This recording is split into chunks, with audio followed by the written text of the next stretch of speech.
How can you avoid Disneyland crowds? Where can you experience the best parts of the parks minus the wait times? And what are the best Disneyland shortcuts? We've got loads of good and super easy tricks coming your way to make your Disneyland day even better here on DFV Guide.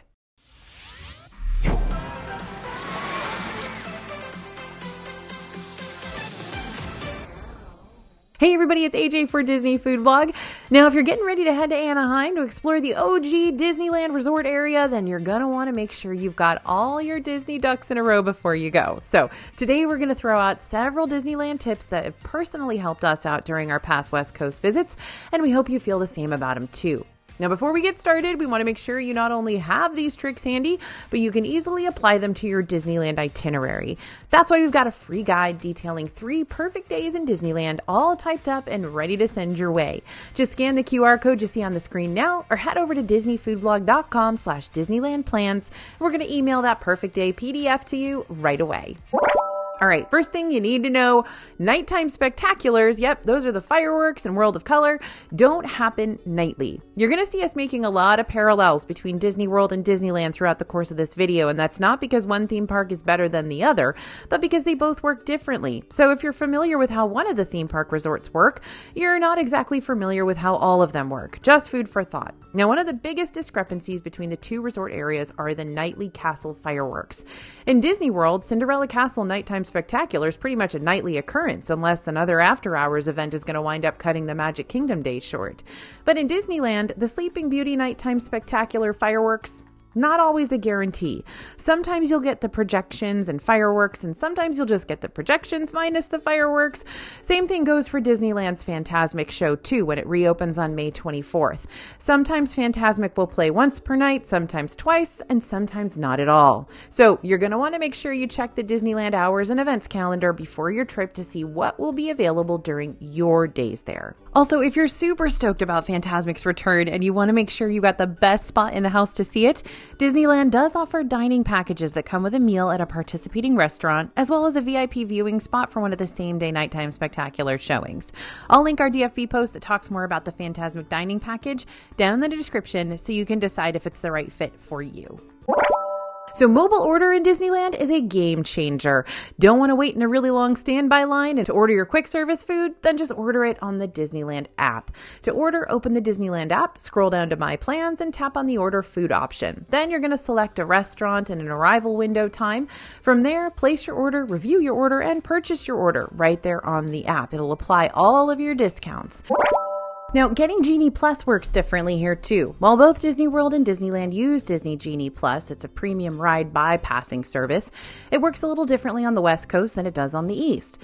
In Disney World, you can only purchase Genie Plus starting at midnight on the day of your park visit. However, in Disneyland, you can actually add Genie Plus onto your park tickets ahead of your trip. Note, this does not apply to Magic Key Pass holders who still will only be able to purchase Genie Plus after they scan into the park the day of their visit. The only downside of this is that you'll automatically have to pay for Genie Plus on all of your park days instead of picking and choosing which days you'd rather have it for. It's all or nothing in the Disneyland scene. Another key difference between Genie Plus on the East versus the West, in Disney World you can make your first Lightning Lane selection starting at 7 a.m., but you can't book your first Lightning Lane in Disneyland until the parks open. Now, here's an area where Disneyland's got the upper hand over Disney World. By the way, there are lots of those areas. Trader Sam's is known in Disneyland and Disney World as one of the hottest resort bars because of its tropical drinks and low light atmosphere and interactive elements, some of which are determined by the drinks you order. Now, the Trader Sam's in Disney World over at Disney's Polynesian Village Resort, it's called Grog Grotto, doesn't take reservations. So everything is first come, first serve, which can be really stressful since that walk-up wait list fills up fast. But the Trader Sam's in Disneyland, called Trader Sam's Enchanted Tiki Bar, does take advanced dining reservations, so you can secure your spot at this very popular bar ahead of time. Advanced dining reservations at Trader Sam's work the same as pretty much every other Disneyland restaurant. You can start making them 60 days before your visit. Oh, and by the way, Trader Sam's Enchanted Tiki Bar is at the Disneyland Hotel. It's within walking distance of Disneyland or Disney California Adventure. Ooh, we're going back to Genie Plus for this next one. Before you get your heart set on purchasing Genie Plus for Disneyland, consider if this extra expense is really going to be worth it for you or not. Generally speaking, Disney Genie Plus tends to be more expensive in Disneyland versus getting it in Disney World, and it starts at $30 per person per day. And yet, Disneyland still has fewer attractions with Lightning Lane capabilities than you'll find over at Disney World. Take Disneyland Park versus Magic Kingdom, for example. In Magic Kingdom, there are only a few rides that have no lightning lanes whatsoever. Astro Orbiter, Prince Charming Regal Carousel, and People Mover. But in Disneyland Park, here's the entire list of all rides you can't book a lightning lane for. It's a ton. Now, Genie Plus can be nice to have on hand, especially during those busier times of year, like spring break or extended weekends or around the holiday season. But on average, Disneyland doesn't see quite as intense of crowd levels as Disney World sees, especially during the week, because a lot of the guests here are from around the area. So having Genie Plus just might be necessary depending on when you're visiting. But let's say you do purchase Disney Genie Plus in Disneyland. Now, what's the best way to attack the rides when you've got lightning lanes on your side? In Disney California Adventure, a good chunk of the rides will have lightning lane capability. But in Disneyland, you might be surprised to see just how many rides don't actually use lightning lanes at all, including the majority of them over in Fantasyland. So if you do get Genie Plus, head to Fantasyland first thing in the morning to knock out their dark ride circuit before the lines get really long. Now, while those lines won't be awful, some of them, like Alice in Wonderland and Peter Pan's Flight, can still rack up a wait time of 30 minutes plus by midday. Not to mention, many of these ride lines will place you out in the hot sun with little to no covering, especially the Storybook Canal boats, which may never have a long line but can feel like a long line when you're standing out under the scorching rays. By choosing to hit up these Fantasyland rides first thing in the morning, not only will you get to knock out a whole lot of rides all at once with little to no wait, but you'll also avoid having to stand in line for them when the afternoon temps get brutal. Now, speaking of the morning, let's talk about how to avoid morning crowds. Right before Disneyland opens up for the day, those gathering park goers lining up for the turnstiles can make you feel pretty claustrophobic. So let's skip all that for something potentially less hectic. Now, we are going to talk about early entry opportunities for the theme parks a little bit later on in this video, but this is an option everyone can use. If you don't want to deal with the crowds gathering at the front gate of Disneyland, hop on the monorail located at the front of downtown Disney. This is going to drop you off in the middle of Tomorrowland rather than spit you out at Main Street USA with everybody else. Just be sure you got your park ticket handy since you'll need to scan it before you're allowed onto this free transportation service. But then again, you may not want to miss out on entering Disneyland and seeing that first shot of Sleeping Beauty Castle as you make your way down Main Street USA. In fact, you might even be able to take a ride down Main Street USA first thing in the morning. Disneyland has a few different modes of Main Street transportation that can take you from the front of the park near City Hall and up to Central Plaza in front of the beautiful castle herself. These include turn-of-the-century vehicles like horse-drawn streetcars, jitney automobiles, omnibuses, even old-school fire engines. Main Street rides are only available toward the beginning of the day, typically wrapping up an hour before the Magic Happens parade. So if you want to prioritize one of these easygoing rides, make sure you do so earlier rather than later on. Now, I don't know who needs to hear this, but you can get a customizable ice cream bar at Clarabelle's Hand Scooped Ice Cream in Disney California Adventure. And I know somebody out there needs to know that. Ice cream bars are made with vanilla bean ice cream, and in the past they've had other flavors like raspberry sorbet, so definitely check. And of course, your choice of chocolate coating, milk or dark, plus additional toppings like chocolate chips or sprinkles, crushed peanuts, or something else entirely. The power is in your hands. Okay, so let's talk restrictions. A lot of major restrictions were put in place at both Disney World and Disneyland after the 2020 closures. And while many of those restrictions were lifted in Disney World at the beginning of this year, they're still an important part of the planning process in Disneyland. After you purchase your Disneyland tickets, don't forget to make your Park Pass reservations to secure your spot in either park. You can do this through the Disneyland website or on the app for no extra cost. Also, if you decide to add park hoppers to your tickets, which are an extra cost, don't forget that restrictions are still in place for park hoppers here too. Park hopper privileges don't start until 11 a.m. each day, and you must scan into the park you made reservations for first before you can start using your park hopper, even if 11 a.m. has already come and passed. We'll let you know if these rules change later on, but for now, them's the break. So make things easier on yourself by planning your Disneyland trip with these restrictions in mind. Now, let's go to something a little bit more fun and talk secret drink menus. The drinks featured on the Disneyland menus are awesome. Now, the drinks not featured on the Disneyland menus that you have to be in the know about to actually order also awesome and sometimes even better.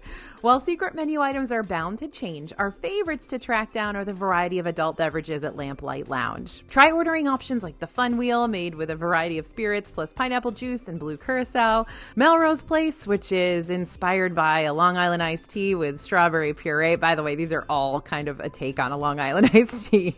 The Neverland tea has a pretty blue-green tint. The Zombie isn't pretty at all, but is definitely the route to choose if you're a fan of all things rum. And the Sea Witch, made with raspberry vodka, peach schnapps, blue curacao, and a splash of cranberry juice and Sprite. Now, that's not all the secret drinks that you can find at Lamplight Lounge, but those are some of our favorites. Now, I love this next tip, and I don't think enough people actually do this. It is so cool, especially for Disney history buffs. You got to take the Disneyland tour to enter restricted areas. Walt's Main Street Story Tour is one of those add-on experiences that you might want to purchase at least once, especially if you're a big-time Disney fan looking to add a bit of variety to your West Coast vacation. It's a 90-minute tour, and it takes you back in time, back to when Walt was just a youngin', hanging out on the streets of Marceline, Missouri. During the tour, you're going to learn more about Walt's childhood, leading up to his big grand amusement park ideas that developed into the Disneyland we know and love today. The tour guide's going to take you down Main Street, USA, and lead you on into an ultra-exclusive visit inside Walt's very own apartment, right above the Disneyland fire station. This is an experience you cannot do otherwise unless you add this tour to your visit. If you want to do the tour, it'll put you back about $160 per person, which does not include the price of your Disneyland ticket, something you'll also need to purchase to go on this tour. So this next one just makes me sad to even talk about it because this is something that Disney World still does not have. But anyway, use package delivery. We have been begging and pleading for Disney World to bring back their package delivery service to hotels, but Disneyland has answered the call for help first, which we're very much appreciative of. If you're planning on staying at one of the Disneyland-owned hotels, then you can purchase souvenirs from any of the Disneyland shops and have them delivered to your hotel at no extra cost. You'll just need to let the cast member behind the register know at the time of purchase that you'd like your souvenirs sent back to your hotel so that they can help you get that all set up and ready to go. And you should have one more day at Disneyland because your package could arrive the following day. If you're just visiting Disneyland for the day or you're planning on staying at a non-Disney hotel, you can instead use the complimentary package check service, which is going to send your souvenirs to a select location to be held inside the park until you're ready to pick them up. These include Disneyland Resort Stroller Shop, Pioneer Mercantile, Port Royale, and the Star Trader at Disneyland Park, and Elias & Company in Disney California Adventure.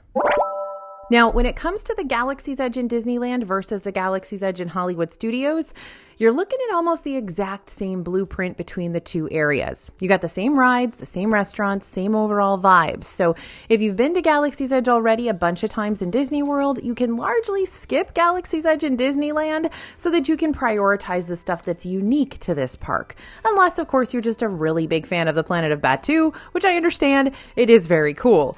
Now, one thing that you will notice is that in Galaxy's Edge in Disneyland and Disney World, some of the menu items are a little bit different, so you can do that research beforehand and see if there's something in Disneyland that you desperately want to try that Disney World's Galaxy's Edge doesn't have, or vice versa.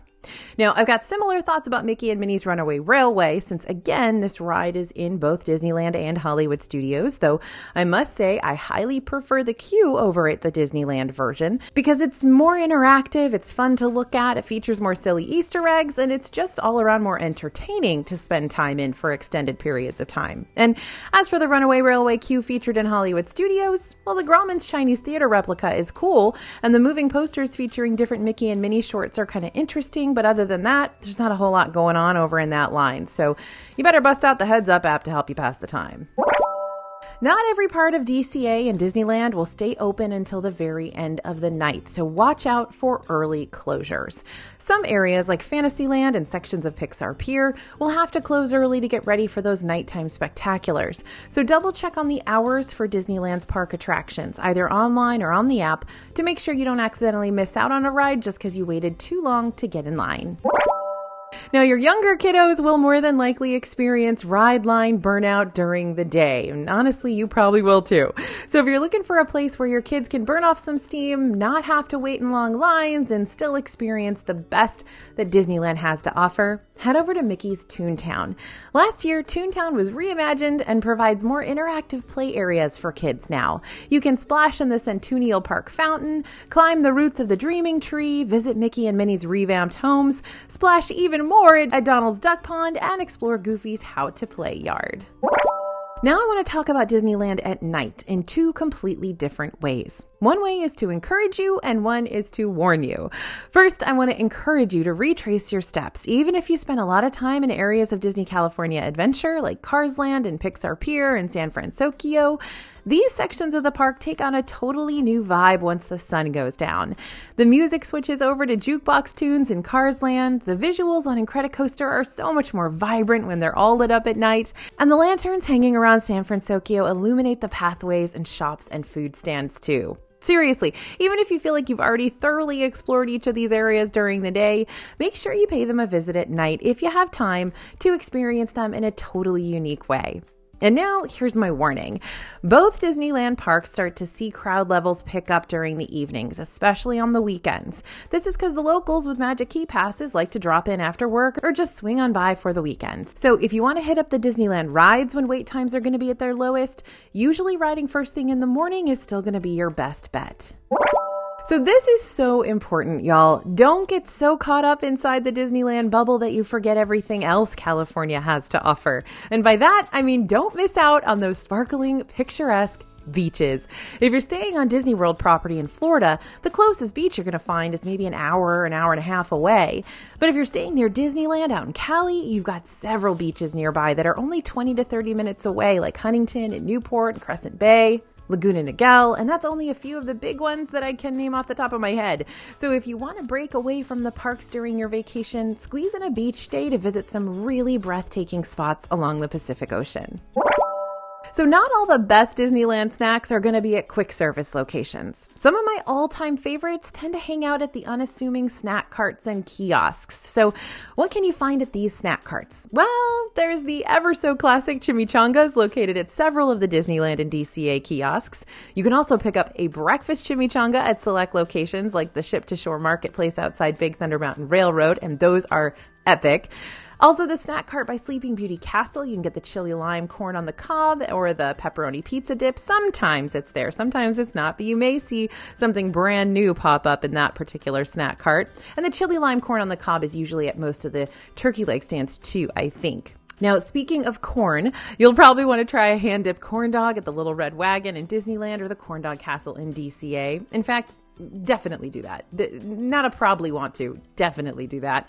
And let's not forget, how could we ever, that the Disneyland snack carts are also known for their knockout churros, which come in a variety of flavors, including seasonal options too.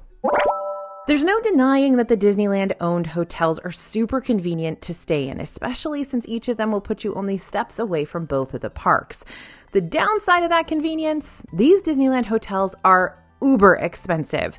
In Disney World, you got different Disney hotel price options to choose from, ranging from value to moderate to deluxe. All still expensive, but you can find a Disney World hotel room that's, $200 once in a while. But Disneyland's options are going to be a lot more limited. You've only got 3 hotels to choose from, and of those 3 hotels, all of them are at the deluxe level. But here's the good news. You don't have to stay in a Disneyland-owned hotel to still be within walking distance to the parks. Several of Disneyland's Good Neighbor hotels are about 10 to 15 minutes away by foot. Some are right across the street, so you might not be staying directly on Disney property, but you shouldn't have to worry about driving each day in order to reach it. You can literally see it from your hotel room. Disneyland's Good Neighbor hotels are all listed directly on the Disneyland website. Just click on the Places to Stay option and you'll toggle those Good Neighbor hotels. Note though, make sure that before you book a Good Neighbor hotel, you research just how close that walking distance from the parks is. Some hotels might claim to be within walking distance to Disney, but there's still a major difference between a 10-minute walk and a 20-plus minute walk, especially towards the end of the night when your feet are already killing you. So like I mentioned earlier, Disneyland's advanced dining reservations are a lot like Disney World's. You can start making them 60 days before your upcoming visit.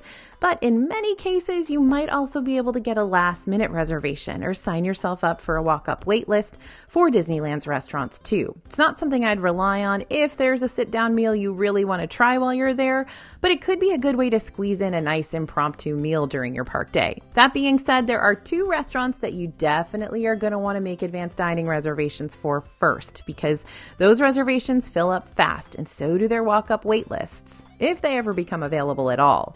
Those are Blue Bayou in Disneyland and Lamplight Lounge in Disney California Adventure.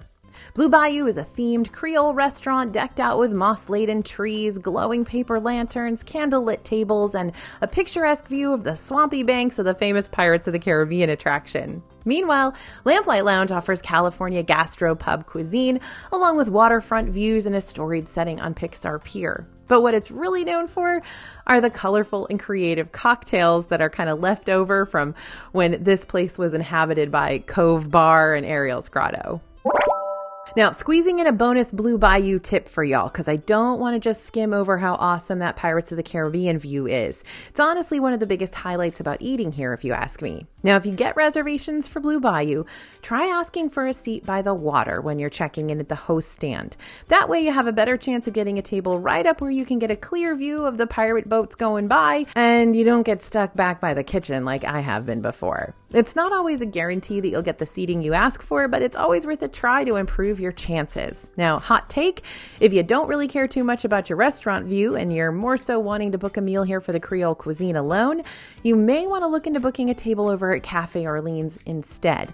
Not only is the Creole food quality just as good, and you can get the Monte Cristo there too, but the reservations aren't as competitive and the prices are more affordable.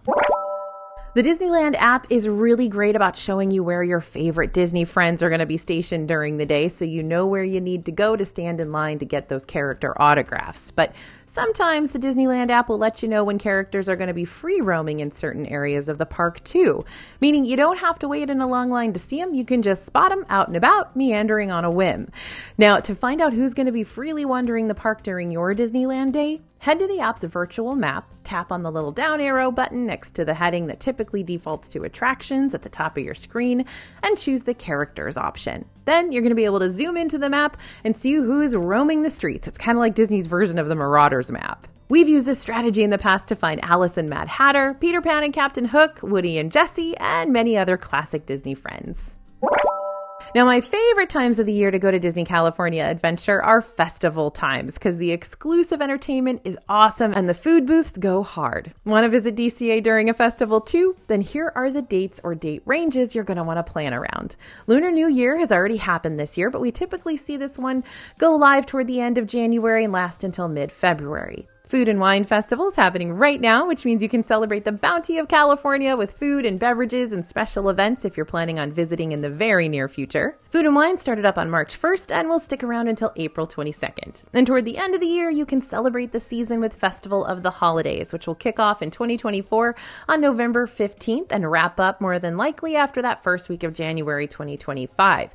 Now, something to note about the festivals in DCA. They usually soft open the day before they're supposed to open. So, for example, Disneyland said, hey, Food and Wine Festival is opening on March 1st, but we showed up on February 29th, Leap Day, because we knew they would be soft opening those booths and we'd be able to get some of the food to get you reviews as quickly as possible. So usually that's the case with DCA. It doesn't happen in Disney World anymore like it used to. They used to soft open the booths the day before. Doesn't happen anymore there, but in DCA, it's almost always going to open a day early. Now, if you do go to a DCA festival and you plan on tasting your way around as many of those limited time food booths as possible, then here's how you can save yourself a lot of time in the process. First of all, consider purchasing the Sip and Savor Pass. This pass includes either 4 or 8 coupons, depending on how many you're wanting to purchase, which you can redeem for select food and non-alcoholic beverage offerings available during the fest. But this year, DCA introduced a new way to use Sip and Savor passes, digital ones. To use a digital coupon, show your Sip and Savor Pass to a cast member at one of the participating festival marketplaces or dining locations, then enter the 4-digit code located on the pass at checkout.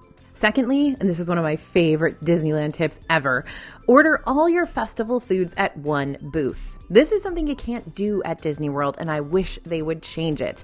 So you go to any booth of the festival, preferably the one that has the shortest line. When it's your turn to order, ask for all of the festival foods you know you're going to want to try at any booth.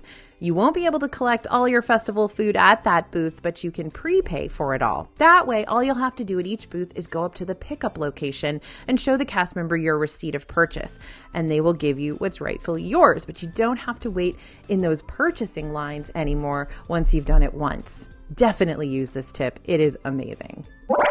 So the Disney hotels are free for anyone to explore. Got to pay to stay there, but you can explore for nothing. You can make dining reservations, enjoy a cocktail, go shopping, or simply walk the grounds and soak in all the Imagineering. Since Pixar Place has recently been completely rethemed from Paradise Pier, you'll more than likely want to take the time to go explore this one, and maybe even make reservations for their restaurant. Now, the Steakhouse 55 lounge that used to be available at the Disneyland Hotel has recently been rethemed into just the lounge because Steakhouse 55 sadly has closed. We don't know what's going in there yet.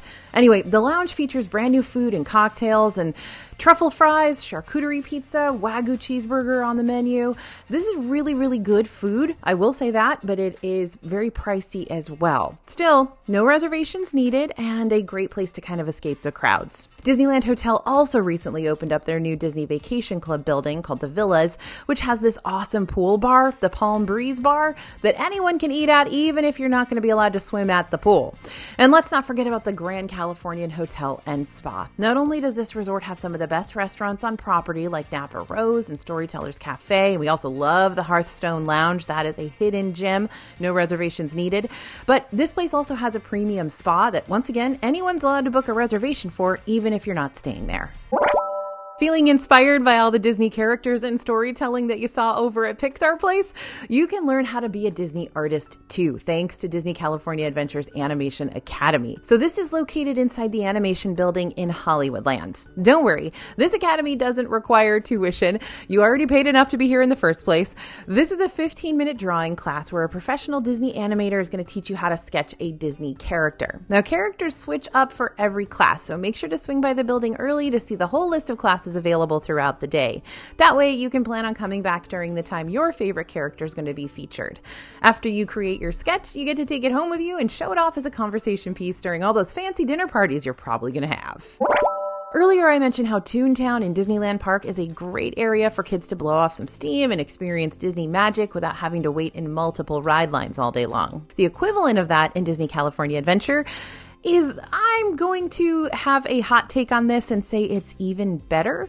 This is the Redwood Creek Challenge Trail, and I don't know, I just love this place. I love the vibe here. I'm a big hiker and outdoorsy person anyway, so that's just kind of the best to me. I love this area, and I wish I was a little tiny kid and could just like run around with abandon. Anyway, Redwood Creek is located in the Grizzly Peak area, and it's a large interactive experience that includes lookout towers and bridges and other wilderness-themed obstacle courses for kids of all ages. And don't forget to check out Kenai's Spirit Cave when you're in there too.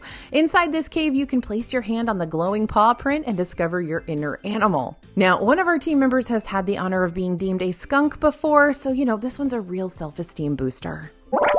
Disneyland has tons of exciting events that happen throughout the year, like our personal favorite Oogie Boogie Bash for Halloween over at Disney California Adventure, but we also love their different Disneyland After Dark events that they host throughout the year. Disneyland After Dark events are separately ticketed and allow you to stick around the parks after they're closed for everyone else. You can experience a night of themed entertainment, rare character meet and greets, and specialty food and merchandise offerings.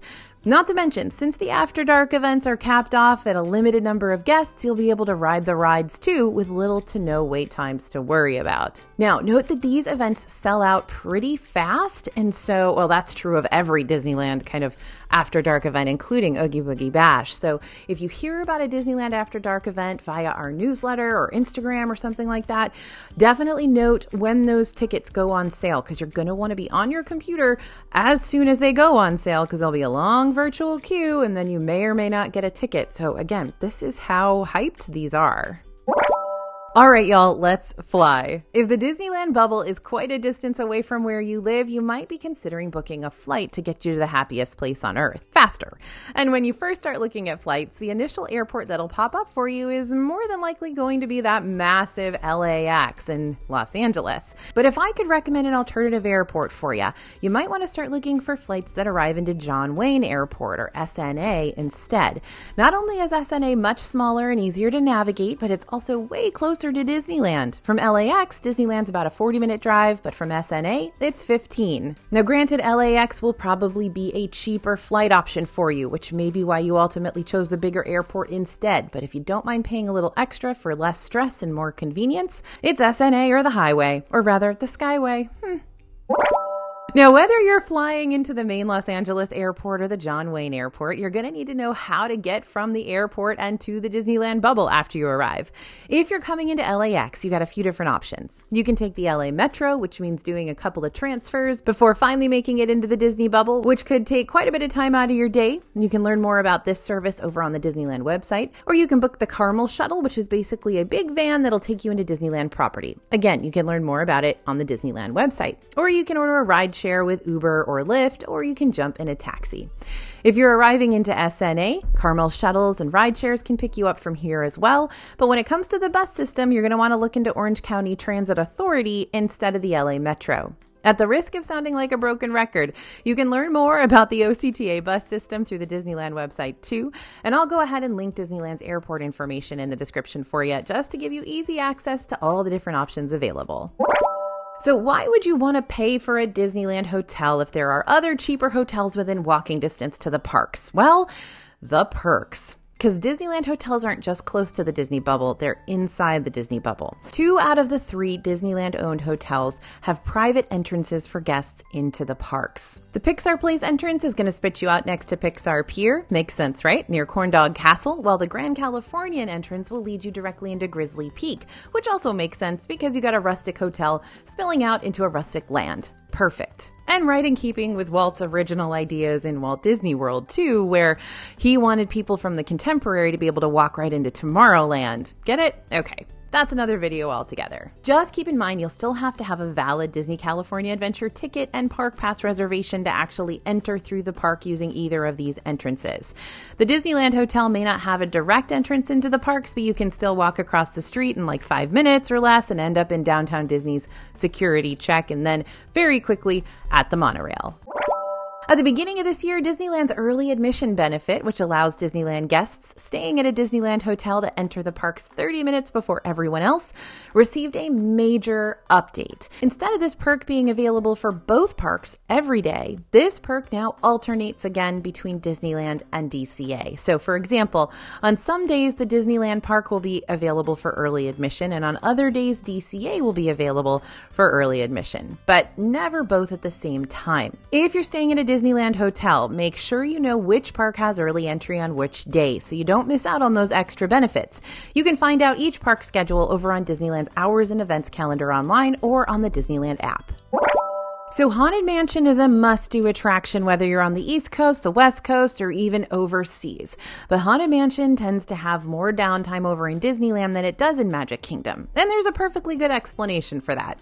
At the end of each year, Haunted Mansion receives a massive holiday overlay, usually in about September, meaning the grim grinning ghosts who are already taking up residency there have to share their space with the Nightmare Before Christmas crew. This overlay is a blast, and while I do love that traditional Haunted Mansion layout, it's fun to see this ride show off its festive side too. Usually this overlay starts up at the beginning of September, but word of warning to my August vacationers out there.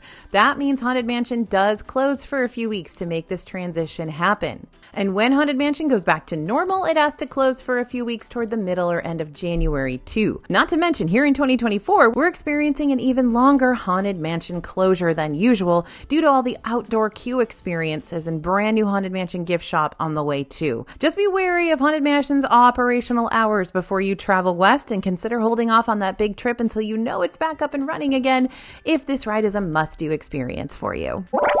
So handmade candy canes for Christmas, fudgy eggs for Easter, and tons of holiday sweets and treats galore. We are talking about seasonal treats in this one.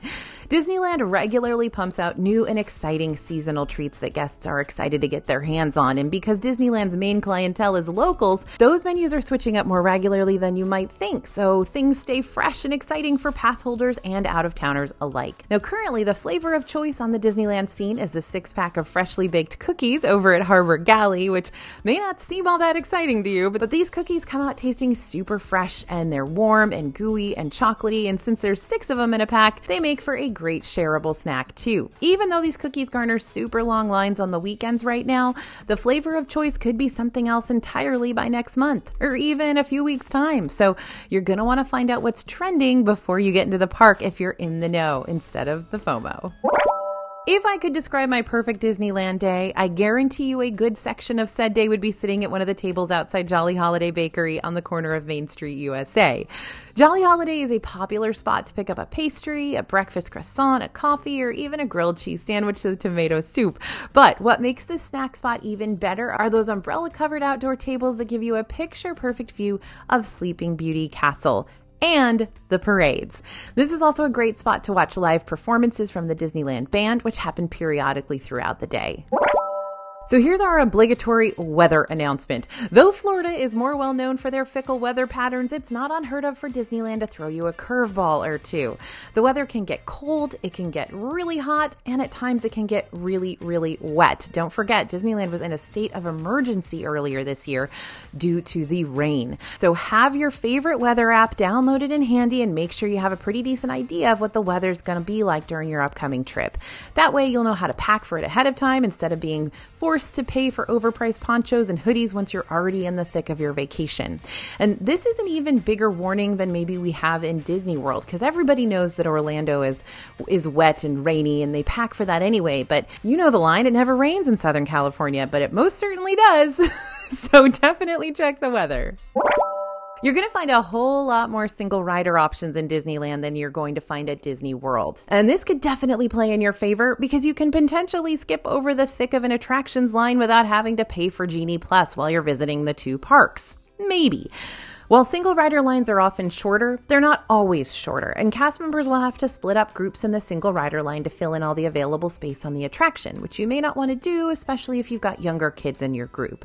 But again, this can be a good alternative to the regular line if the standby queue is getting way too long, but you still want to experience the attraction with a potentially shorter wait time to worry about. Currently, these are all the attractions that have single rider capability.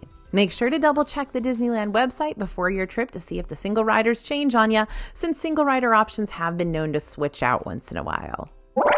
So I know Disneyland is a vacation for all ages, but I'm gonna be honest, some of these attractions freak me out. Matterhorn Bobsled Yeti can be kind of terrifying for little ones. The evil queen turned hag on Snow White's Enchanted Wish, real scary. Watching kids get captured and turned into donkeys on Pinocchio's Daring Journey, traumatizing. The faster than gravity plummet on Guardians of the Galaxy Mission Breakout. No Michael Jackson song is going to keep me from screaming my lungs out every time that happens, especially if this particular ride is Monsters After Dark, which happens during the Halloween season at night. Definitely don't take your little kids on that one. Now, what do I know? Your kids are probably braver than me, but just in case, I highly recommend looking up those POV ride-throughs of these attractions and researching them just a little bit deeper so you don't accidentally tell your kid there's nothing to worry about when it comes to Disney rides. And then all of a sudden they're inside Mr. Toad's Wild Ride Hellscape and there's very much everything to worry about. So check out those POVs. Our friends over at allears.net have a ton of them on their channel, so those are good ones to check and see if your kid is into it. Now, I love this next tip because this is absolutely something that I like to do every single time I'm in Disneyland. Don't underestimate what lurks inside Sleeping Beauty Castle because it just might become one of the main highlights of your whole trip. Inside Sleeping Beauty Castle is an immersive walkthrough experience that retells the story of Princess Aurora through animated 3D window scenes. Not only is this such a well-done attraction, but it also doesn't have a long queue or really any queue that you have to worry about. And it's completely indoors to keep you out of the sun for a few minutes. So if some of those Fantasyland lines are getting to be too long for your liking, take a break from them and stroll around Disney's OG Park Castle at no extra cost. I love this. It's so classically Disney. I hope you get to do this, and I hope you make time to do this as well. Now, maybe you should be using rope drop a different way. I'm not saying you should not use your rope drop time to get in line for the rides first thing in the morning, because that's still a good thing to use this time for. But because Disneyland isn't quite as competitive as Disney World is when it comes to getting in line for rides, you can also use this early morning time to take some pictures on Main Street USA and in front of the castle when the crowds aren't nearly as thick and, people-y. So it depends on what you want to prioritize, but just throwing this out there. Now, there are two versions of the Plaza Inn restaurant located on Main Street, USA, and both versions come with their own perks and downfalls. If you decide to eat here during breakfast, you'll have to make reservations for it, since the Plaza's morning meal is an all-you-can-eat character breakfast featuring Minnie and friends. This is definitely a cute meet and greet experience that your kids are going to get a kick out of, but it's also one of those rare instances where breakfast is going to be more expensive than lunch or dinner. Meanwhile, if you come here for an afternoon or evening meal instead, the restaurant switches over to counter service, and you're going to be dining in a cafeteria style. This means you'll miss out on all the character fun, but in return, you'll pay less for your food, you won't have to worry about making advanced dining reservations, and you'll have access to some of the best fried chicken of your life.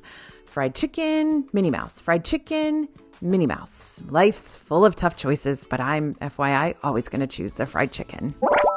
So learn from your mistakes and take off the stretchy jewelry before you ride Web Slingers, a Spider-Man adventure. Bria wants to tell you about this painfully embarrassing story of hers. Now, Web Slingers is a point-scoring attraction where you'll aim at on-screen targets, not with a blaster or point-and-shooty thing, but with your own hands. You know how Spider-Man, flings his web powers. But if you're wearing a stretchy beaded bracelet or any type of loose jewelry, take that off before you ride, especially if you're a competitive soul like Bria is.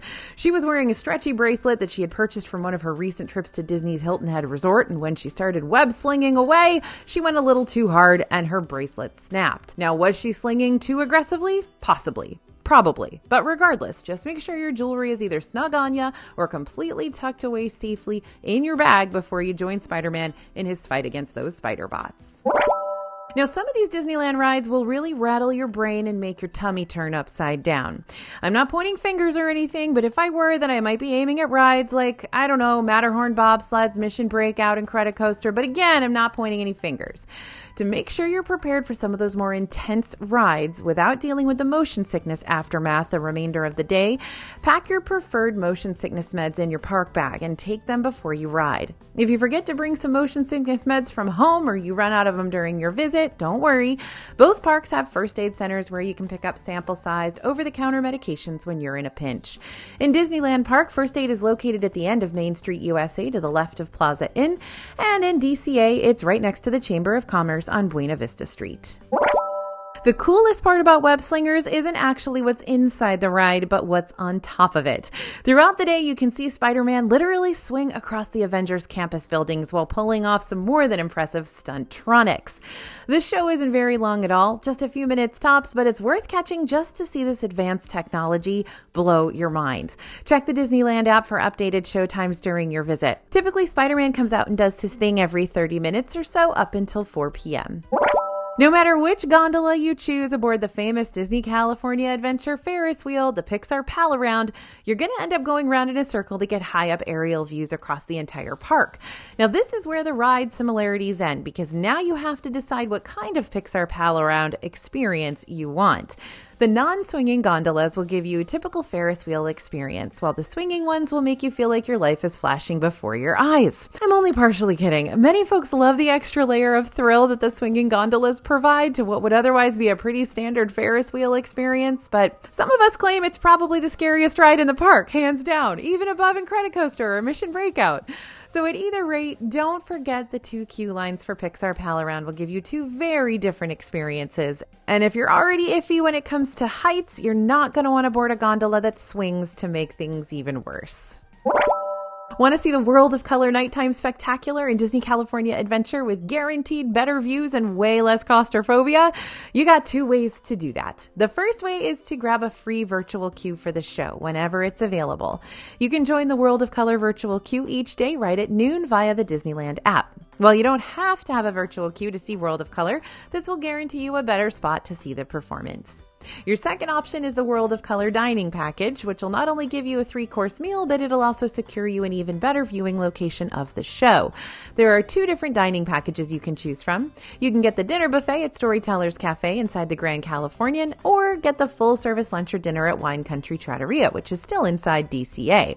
Wine Country Trattoria will put you back $62 per adult, and Storytellers will cost you a couple bucks extra, $64 per adult. Again, you can still watch World of Color without using either of these 2 options, but these strategies can be a more preferable way to see the show up front and center with fewer people trying to push their way in front of you. But yes, you can see this show from just about anywhere on that promenade.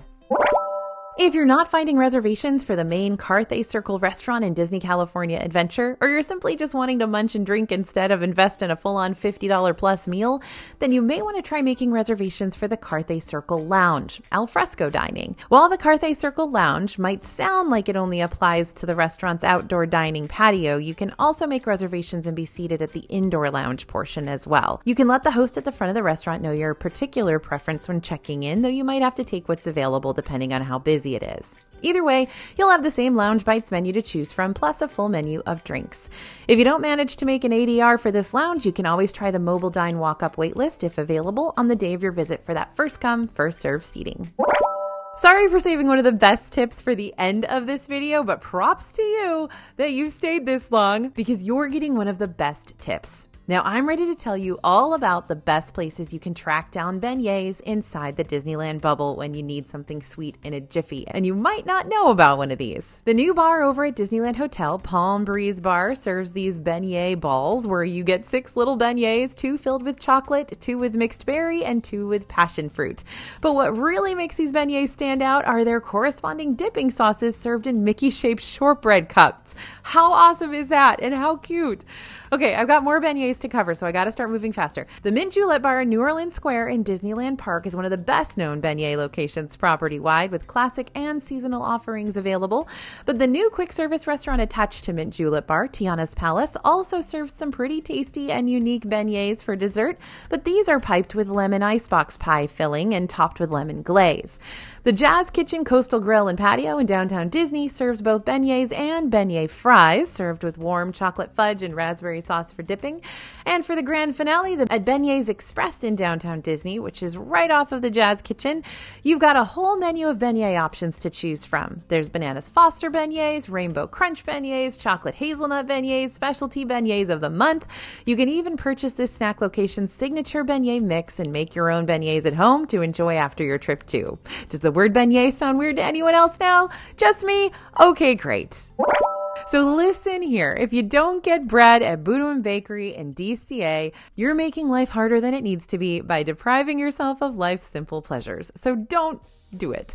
When you're over in the San Francisco area, head toward the working replica of the famous Boudin Bakery and take a free self-guided tour to see how these fluffy on the inside, crunchy on the outside, absolute works of art are made. And best of all, if you take the tour, you'll also get a sample of the fresh bread that's made daily. Like, that's more than worth the stop alone, right? Just keep in mind that the bakery tour typically closes earlier than the rest of the park by a few hours, so make sure you check on those tour times and plan to visit before they close up shop for the day. Who doesn't love super fresh warm bread? I don't know. See, now wasn't that easy? Don't forget you can make things even easier on yourself by downloading the 3 Perfect Days in Disneyland guide for absolutely free over at disneyfoodblog.com/Disneyland plans. Thank you so much for walking through Disneyland and DCA with me today. I love it over there and I love sharing all of the tips we've got. Thanks for listening, everyone, and thanks for watching. As always, this is AJ for Disney Food Blog, and we'll see you real soon.